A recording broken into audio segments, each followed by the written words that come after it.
Hi, Legacy Leader. Today I want to give you 3 tips for building a great team. The first tip is to make sure that you hire well. Do the people that you're looking at align with your mission, vision, and values? Do they understand your culture? Do they care about being a part of a team? And secondly, once we find those individuals, are we making sure that they're the right fit for the job that we're looking for? Sometimes we hire people who have wonderful credentials, but they're gifted in an area that doesn't fit their job that we're asking them to perform. That just makes them miserable, and over time they burn out. They can't give their best because it's not their passion or their strength. So finding a person and putting them in the right seat is really important. One of the things that I sometimes do with clients is have them fill out a hiring assessment, and then we have the people that are candidates for those positions take a small assessment as well, and we can figure out who, as one of the factors we consider when hiring, matches this job from a personality, interest, and ability level, so that we can see that they're going to enjoy this job, they're probably going to grow in it, or they're going to be happy. That's important because it's going to be a part of the culture you're building. Okay, now we've hired someone, hopefully the best of the best, and hopefully they're bringing their friends as well. And now we have to invest in them, making sure that we spend the time to do the training, to give them the tools, to coach and encourage them. Don't wait until someday. Don't wait, or don't think just because I'm a leader, if I share all of this with them, then they won't need me. That's not true. I want to give you a great example from my personal life with that. We owned an ice cream parlor.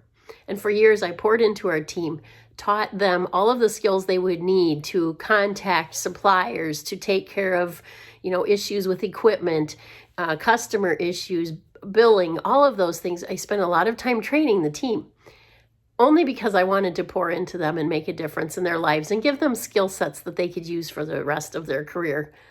But what I didn't expect is, later in our time of owning the ice cream parlor, I became quite ill, and I was unable for almost 2 years to attend our parlor regularly to take care of business.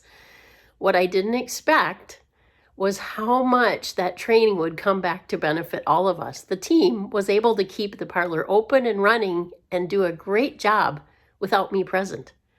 That meant they had a safe job. It meant we still had an income flow. I didn't have to close our business, which I would have had I been the only one there running it.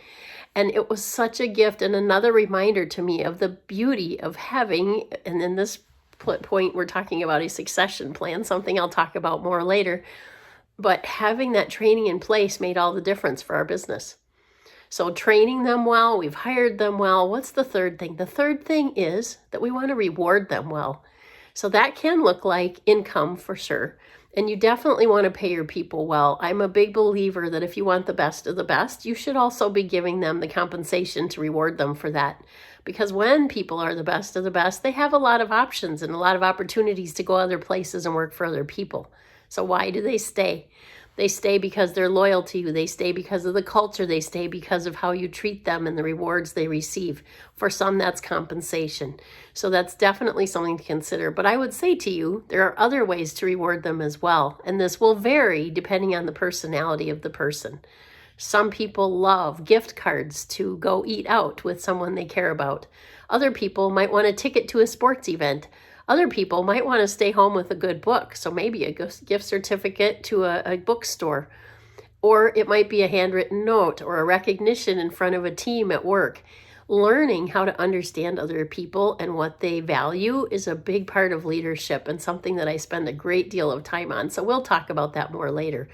But thinking about your team now, we're going to hire well, we're going to train them well, and then we're also going to treat them well.